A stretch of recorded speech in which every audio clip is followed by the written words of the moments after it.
A paz de Deus, mais do que vencedores. Eu sou o evangelista Carlos Araújo e vamos dar continuidade ao nosso curso de teologia online e hoje com a aula Epístolas Gerais e Apocalipse, aula 1.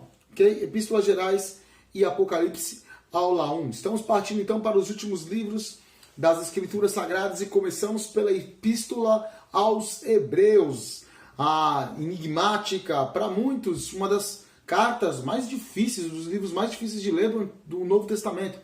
E o motivo, muito simples, é porque é um livro que tem bastante referência, né, judaica, bastante, tem uma caracterização, tem toda uma forma linguística de se falar, de se escrever. O autor escreve de uma forma que se aproxima bastante do judaísmo. E por conta de uma questão cultural, às vezes é meio difícil você compreender essa linguagem que se baseia bastante em questões do Antigo Testamento.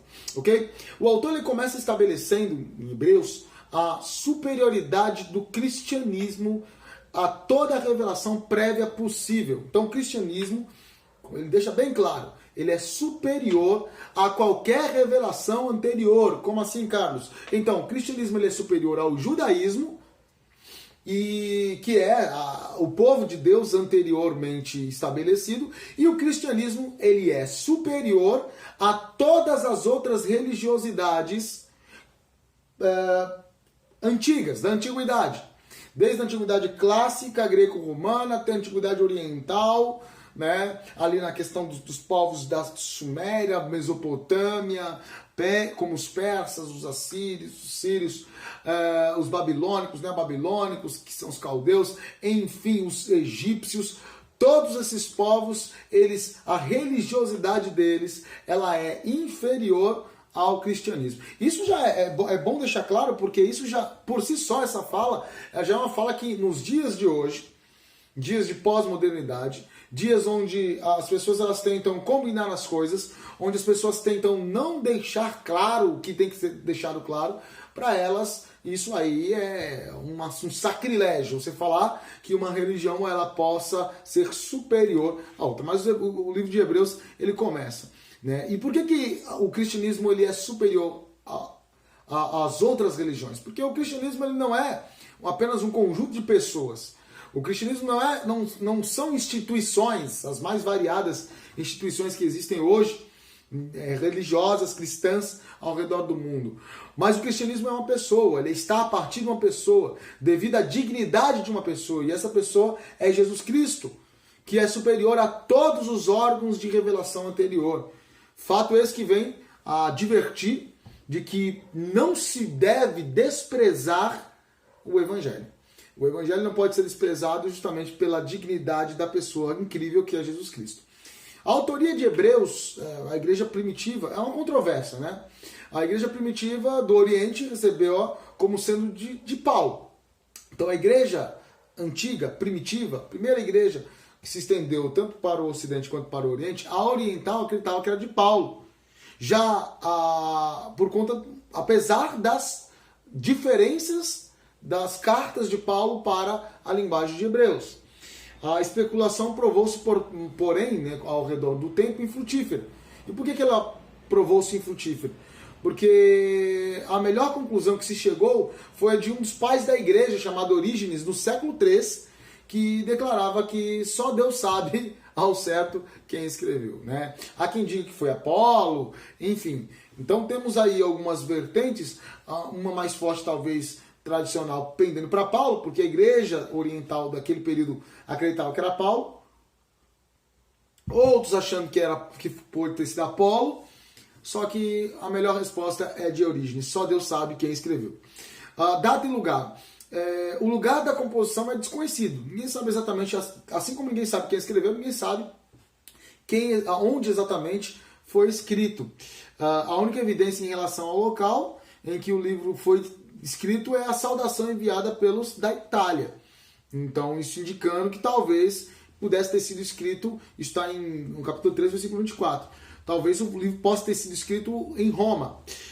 O destinatário, o próprio título já indica para quem foi escrito essa carta, né? A carta aos Hebreus. Ela foi endereçada a uma comunidade de crentes que vieram do judaísmo, judaizantes. Pelo seu conteúdo, vê-se que foi endereçada aos judeus que haviam abraçado o cristianismo. Então, todos aqueles judeus que se converteram naquele período foram esses, exatamente esses, que para quem a carta foi inicialmente endereçada. É óbvio que a carta aos Hebreus, assim como todos os livros do Novo Testamento, assim como todos os livros da Bíblia, eles são livros para todos aqueles que creem. Todos aqueles que creem serão edificados pelas Escrituras. Tema e propósito. O tema básico de Hebreus se percebe no uso da palavra melhor. Então, o uso da palavra melhor é o que é mais caracterizado e que mais caracteriza a carta aos Hebreus. Por quê?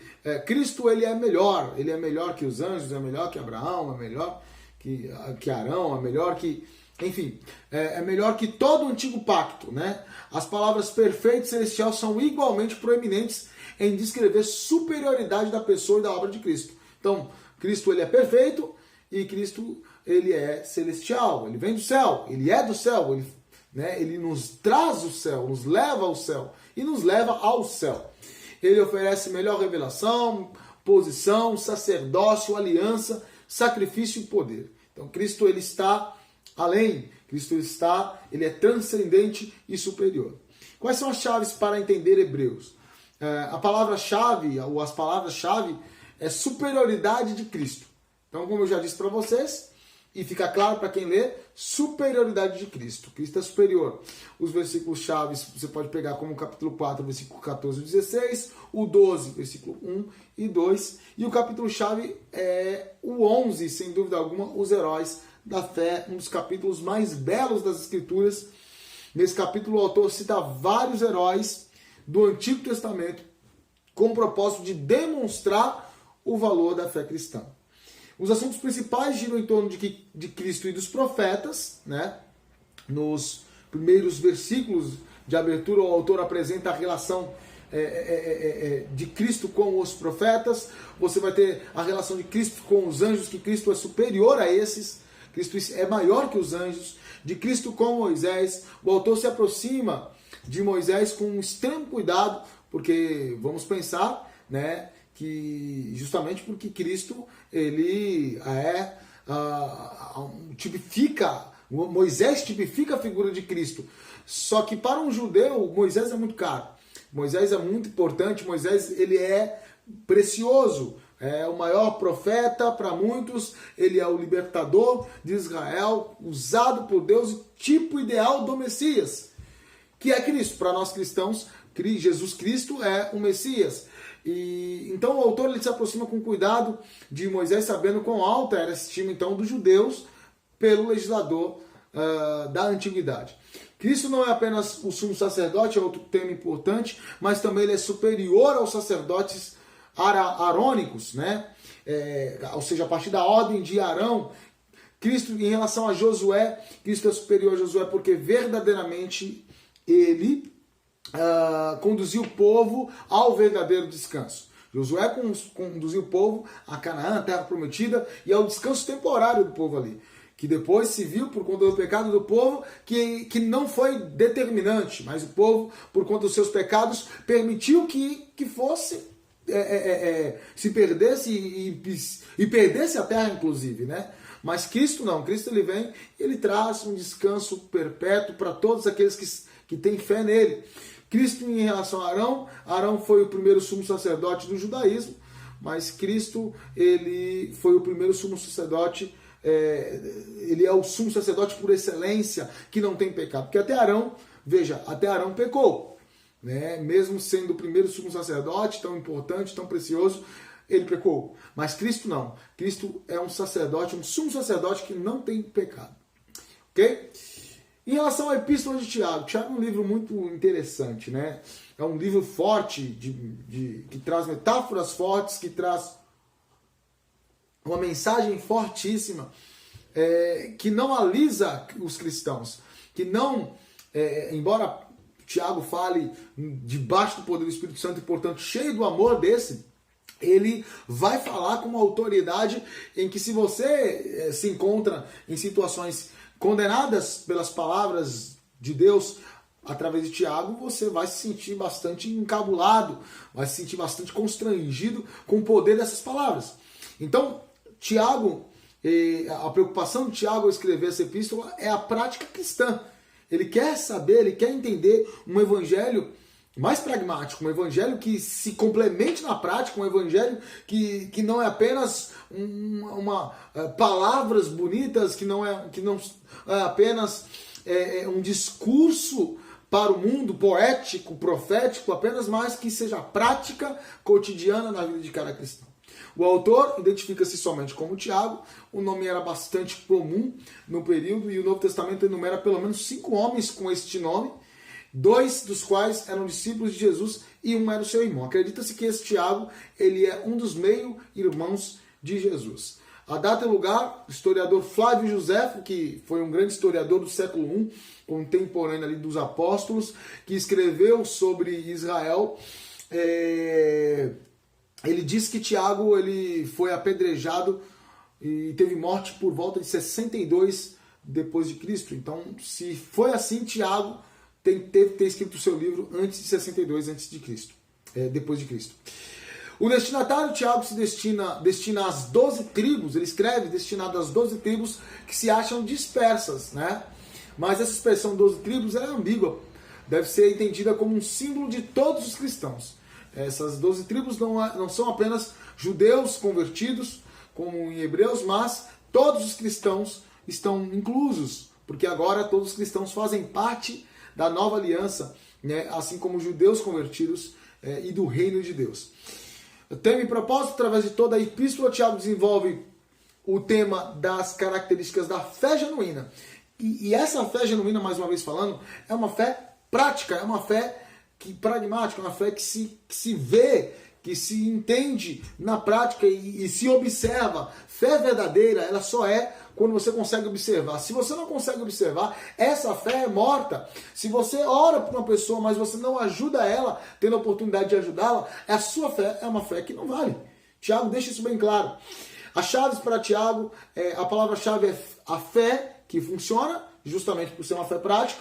O versículo-chave, ou os versículos, pode ser o capítulo 1, versículo 19 até o 22, depois o capítulo 2, versículo 14 ao 17. E o capítulo-chave é o capítulo 1, que é uma das mais difíceis, né, que fala da língua, que é uma das mais difíceis áreas da vida cristã, das provações e das tentações. Né? Ele vai trabalhar a questão, aliás, das provações e das tentações ali no capítulo 1.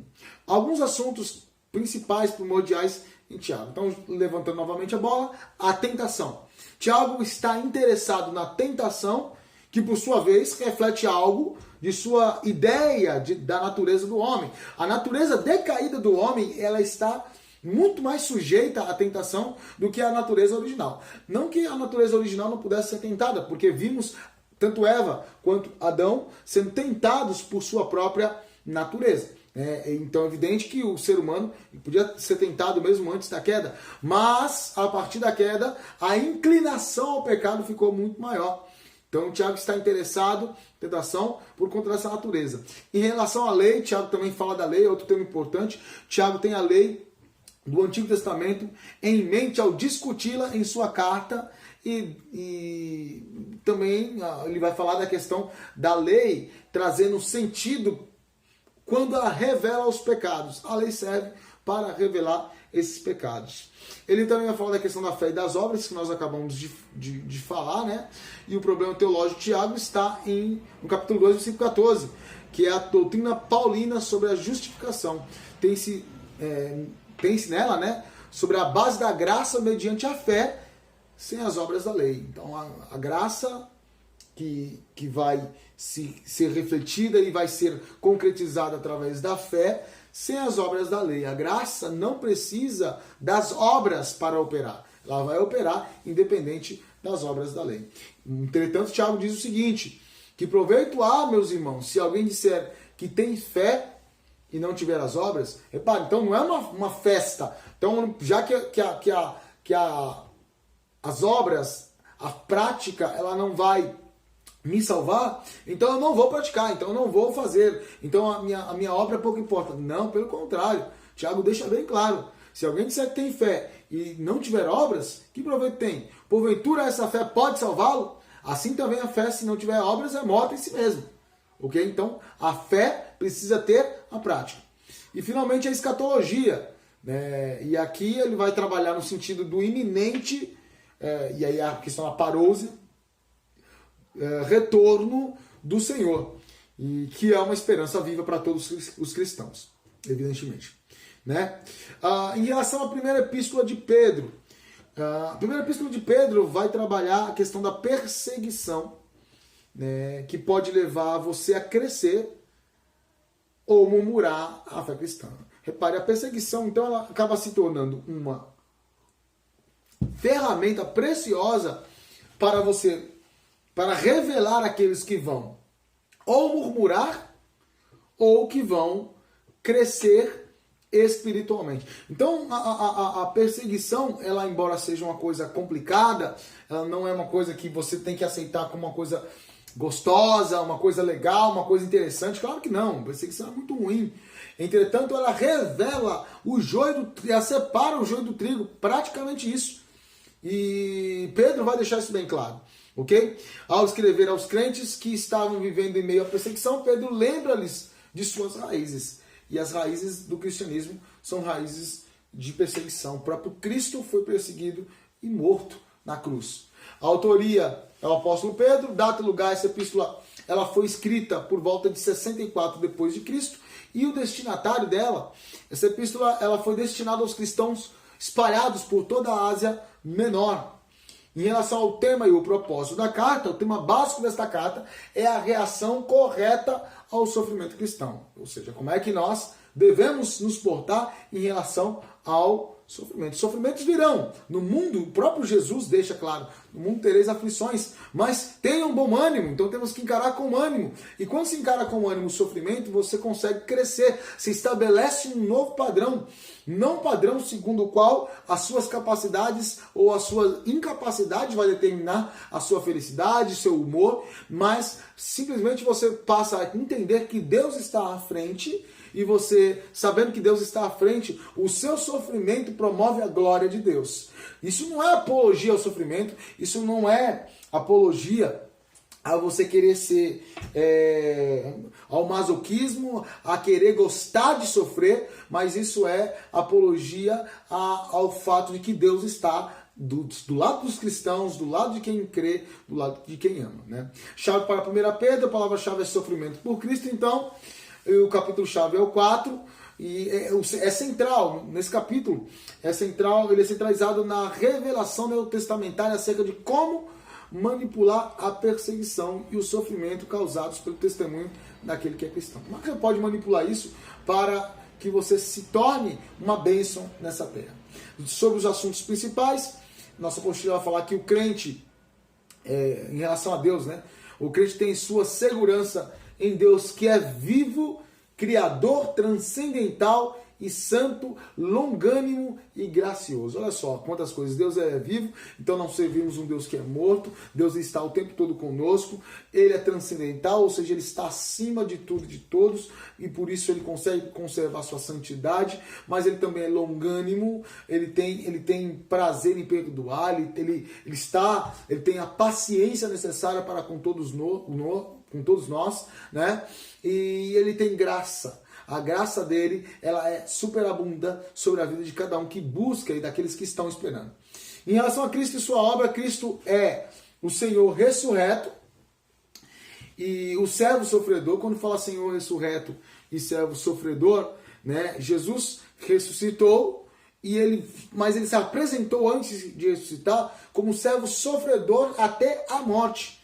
Então Cristo, por conta disso, é quem vai fazer a expiação dos nossos pecados, é Ele que vai fazer o sacrifício em nosso lugar, é Ele que vai pagar então o preço, né, pelo qual nós dependíamos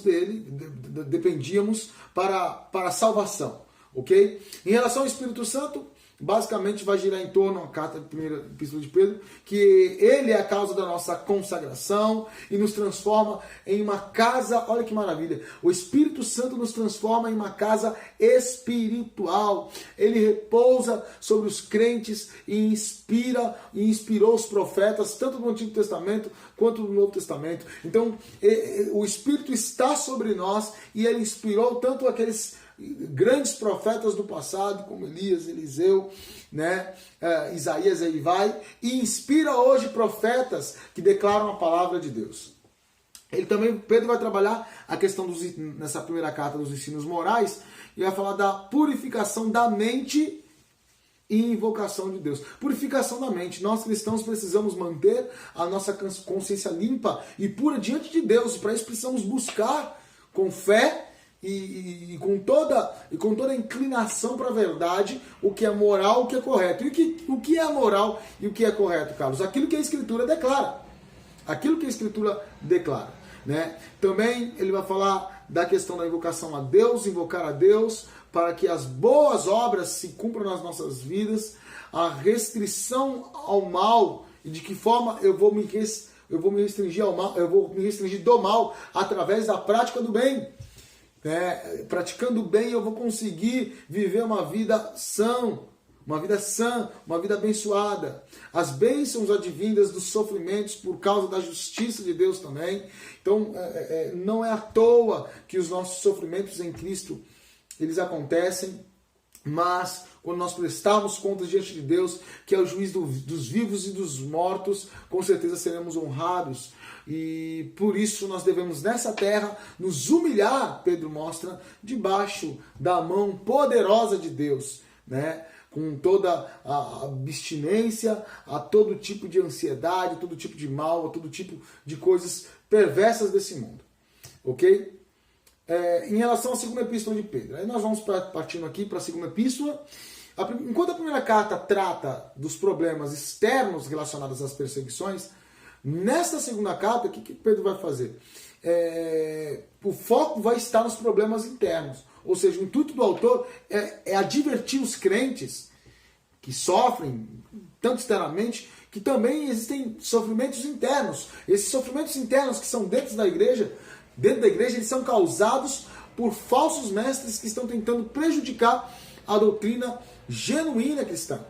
Então, olhamos hoje para a igreja, contexto brasileiro, por exemplo, e percebemos que existem muitas heresias tentando entrar para minar o poder da igreja. Mas isso não é novo, isso também acontecia naquele período. Ou seja, a igreja sempre teve que lidar com temores por fora, tremores por dentro. Sempre teve que lidar com situações externas a ela, mas também situações internas ligadas à doutrina.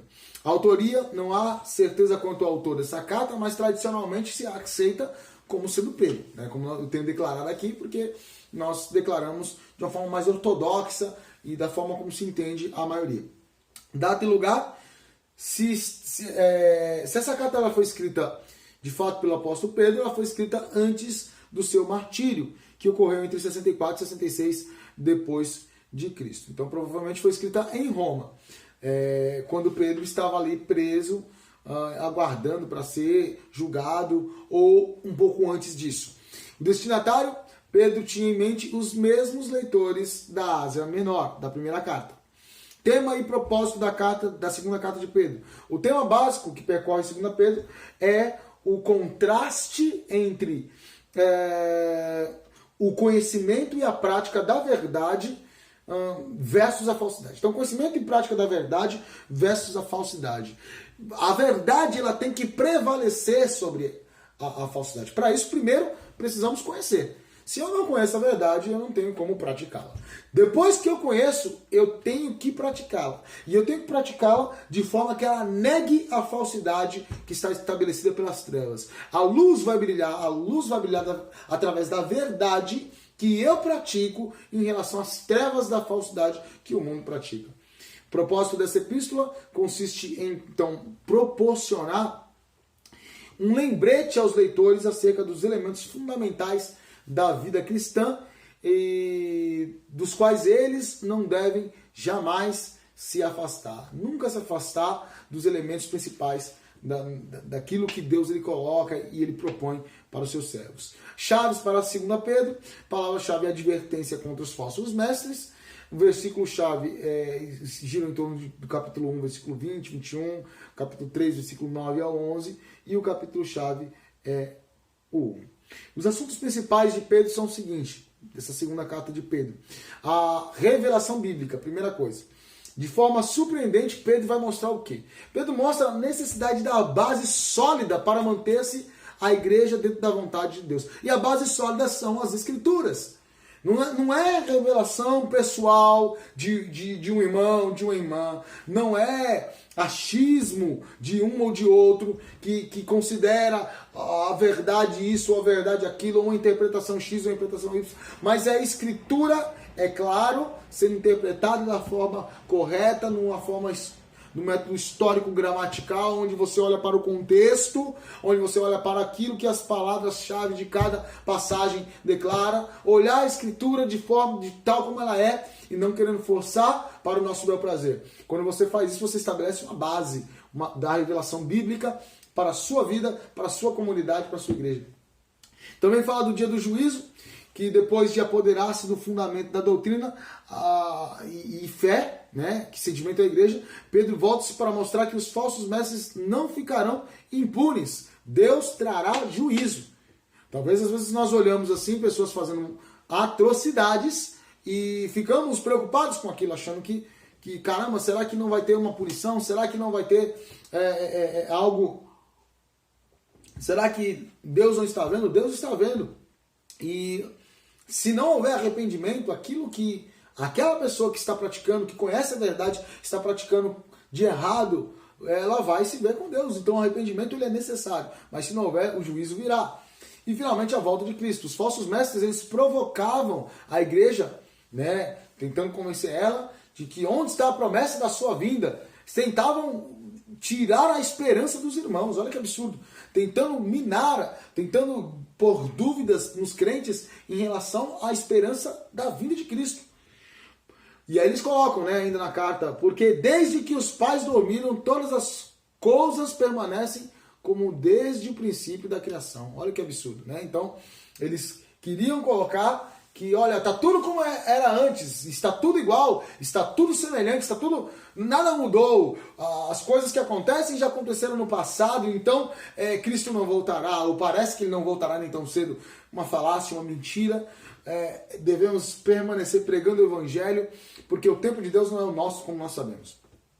Em relação agora à primeira epístola de João, o tom da carta de João, um discípulo amado, o discípulo mais próximo de Jesus, é amigável o tom da carta dele, paterna, refletindo a autoridade que a idade do apóstolo trazem, né? Então, João, que ele disse, o último apóstolo vivo dos que caminharam com Cristo, vivo ali, e as pessoas podendo consultá-lo, né? A autoria, embora a carta seja anônima, o estilo, o vocabulário indicam claramente que o autor foi o mesmo do Evangelho de João, portanto, João. A data e o lugar, o peso da tradição antiga e forte sobre João ter passado seus últimos dias em Éfeso, por cerca de 90 depois de Cristo. Então, provavelmente, foi ali em Éfeso que foi escrita a carta. Essa carta foi endereçada às comunidades cristãs da Ásia Menor. O tema de 1 João declara ter escrito para dar garantia da vida eterna àqueles que creem. Então, quem crê, João tenta trazer essa garantia. Aquele que crê em quem? Em qualquer um? Não. Aquele que crê no Filho de Deus, no nome do Filho de Deus. A incerteza de seus leitores sobre a condição espiritual foi causada por um conflito, mais uma vez, vindo de falsos mestres que trouxeram falsa doutrina. A heresia era uma espécie de precursor do gnosticismo do século II. Então era uma espécie de gnosticismo sempre gritante, falaremos mais sobre isso. E essa doutrina ela vai causar um estrago nos irmãos e trazer dúvida, né? Que ensinava que a matéria ela era essencialmente ruim e que o espírito era essencialmente bom. É um tal do dualismo, né? A matéria é boa, A matéria é ruim e o espírito é bom. Muito próximo ao que os vários tipos de espiritualismos pregam hoje, como o kardecismo, as religiões, algumas religiões afro, tem uma mistura e acabam indicando isso também, né? Como se a matéria, a carne, fosse ruim e o espírito bom. Na verdade, o ser humano não é um espírito dentro de uma carne. Nós somos uma coisa só. Somos corpo, alma e espírito como um só. Somos uma coisa só, um ser humano completo. Ele tem mente, ele tem alma, ele tem espírito e ele tem corpo. Assuntos principais: Cristo. Cristo para João, ele é o verbo da vida, despenseiro da vida eterna, ele dispensa, ele traz a vida eterna para todo aquele que nele crê, e essa vida vem de Deus. Em relação à comunhão, João vai falar que no verbo temos comunhão com a família de Deus, a família divina, com o Pai, com o Filho, com o Espírito Santo, né? Em relação ao amor, uma das características joaninas é o amor. João ele é o discípulo amado e ele trabalha a questão do amor de uma forma belíssima, tanto aqui como no Evangelho. O tema do amor é abordado com muita propriedade, né? Ele vai trabalhar Deus como sendo amor. Os falsos mestres, João vai trabalhar e mostrando que eles são corruptos e que suas doutrinas trazem práticas que são amigas do mundo. E amigas do mundo não é o planeta, mas assim o sistema de maldade, de pecado que está estabelecido no mundo. Na segunda carta, né, de João, nós podemos ver que a primeira carta ela foi endereçada a um grupo de irmãos que estava sofrendo influências de falsos mestres. Já a segunda carta é endereçada a uma senhora, uma tal de uma senhora eleita e seus filhos que também estão passando por tentações semelhantes, né, às que ele escreve da primeira carta. A autoria se identifica como um ancião, que é o presbítero, a similaridade de estilo, para entender por que se entende que é de João, é a mesma coisa, né? É próximo, a similaridade de estilo da carta, como ela é escrita, o vocabulário, o método, a estrutura da carta, traz forte evidência que foi de João também. A data e lugar, essa carta foi escrita por volta de 90 também depois de Cristo, e para quem que ela foi escrita, algumas dificuldades em identificar os leitores dessa carta, porque, como disse, a carta ela é endereçada à senhora eleita e seus filhos, que pode ser metafórico isso, ou pode ser de fato literal. Chave para 2 João, palavra-chave é evitar os falsos mestres. Versículos-chave são os versículos 9 e 10. E os assuntos principais ele vai falar sobre o amor. Os cristãos são incentivados a amarem uns aos outros. Mais uma vez, João insiste, bate nessa tecla. E a obedecerem dessa forma aos mandamentos de Deus, que resultam em amar. Ok? Jesus pega, resume os 10 mandamentos em 2. Amar a Deus e amar ao próximo. Ele também vai falar sobre os falsos mestres e as heresias. A igreja ela é advertida contra esses falsos mestres que negam Jesus Cristo, que era verdadeiro homem. Então Jesus não era um espírito de luz ou um espírito que encarna um corpo e depois vai embora e fica só como espírito. Jesus era verdadeiro homem, assim como era verdadeiro Deus, como era e é. Amém? A terceira epístola de João, na primeira epístola o apóstolo fala sobre a comunhão com Deus, na segunda ele orienta os irmãos a evitarem falsos mestres, e nessa terceira epístola ele estimula a comunhão entre os irmãos, né? Que coisa maravilhosa é nós podermos ter comunhão, uma carta minúscula, mas muito preciosa.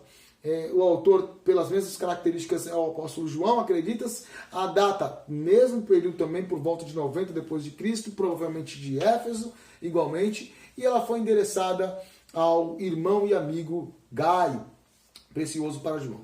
Qual é o tema e propósito? O tema básico dessa carta é o contraste entre a verdade e o serviço de Gaio, precioso, como eu falei, e o erro e o egoísmo de Diótrefes, né? Então, o contraste entre verdade e serviço e erro e egoísmo. Então, se você é servo de Deus, você vai viver debaixo da verdade, servindo a Deus e os irmãos. Você não pode, como servo de Deus, aderir ao egoísmo e ao erro, porque isso não combina com o Evangelho. Alguns propósitos específicos era elogiar Gaio por seu apego à verdade, estimular Gaio a prosseguir, repreender Diótrefes, né? Diótrefes pelo egoísmo dele, pelos erros dele, por sua arrogância, como trata na apostila, e expressar uma recomendação de formar Gaio sobre a sua intenção de visitá-lo. Chaves para a terceira João, palavra-chave é comunhão com os irmãos, E o versículo-chave é o versículo 11, que fala: amado, não imites o mal, mas o bem. Quem faz o bem é de Deus, mas quem faz o mal não tem visto a Deus. Então, literalmente, o mal aí aparecendo como a distância de Deus. A distância de Deus, ok? Bem, para encerrar essa aula, vamos falar do ponto teológico, depois deixar algumas reflexões aqui para nós pensarmos. No novo dicionário de teologia organizado por Ferguson, Sinclair Ferguson, ele vai trabalhar o seguinte, a questão do gnosticismo. Porque essa heresia, ela é recorrente, ela passa por Pedro, passa por João. Os apóstolos têm que enfrentar, a igreja primitiva tem que enfrentar. E eles falam o seguinte, que os gnósticos, eles eram seguidores de movimentos religiosos diversos que enfatizavam a salvação mediante a tal da gnosis. A expressão gnosis em grego é conhecimento, né? Então, o conhecimento é o que vai trazer a salvação e vai revelar as origens da pessoa, de onde ela veio, para onde ela vai. O aspecto essencial do gnosticismo era o tal, então, do que a gente até comentou, do dualismo cósmico, oposição entre o mundo espiritual, que é bom, e o mundo material, que é mal. Mas nós sabemos que, na verdade, o mundo material ele está decaído pelo pecado, assim como a matéria do corpo humano está decaído pelo pecado, mas não é mal em si, porque tudo que Deus criou é bom. O gnosticismo ele foi atacado nos escritos dos pais da igreja, os discípulos dos apóstolos não aceitaram, desde o século II até o século IV.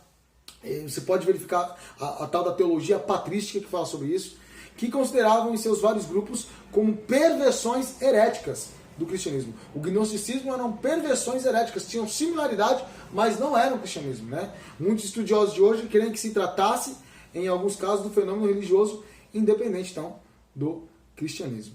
E a pergunta que eu deixo para você hoje é: como deve ser encarada a centralidade de Cristo na igreja hoje? Como é que Cristo deve ser encarado? Será que a igreja atual, em meio a tantas distrações, ela tem tirado Cristo do centro? São perguntas aí para nós pensarmos, ok? Deus abençoe e até a próxima aula.